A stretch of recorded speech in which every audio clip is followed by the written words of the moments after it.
Install square pillar.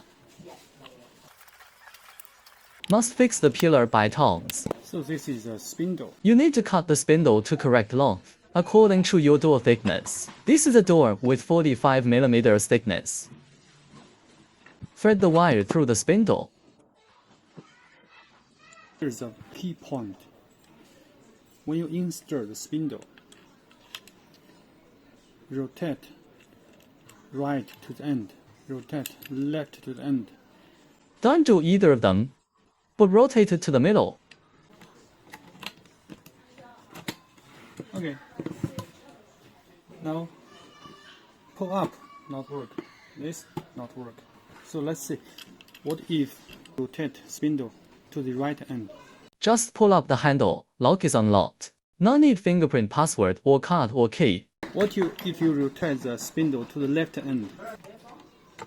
Press handle, lock is unlocked. No need fingerprint code card key. So, right and left position are definitely forbidden. Now rotate the spindle to the middle position and install on the door.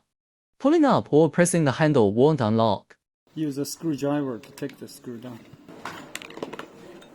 Thread the wire through the handle. Install the screws.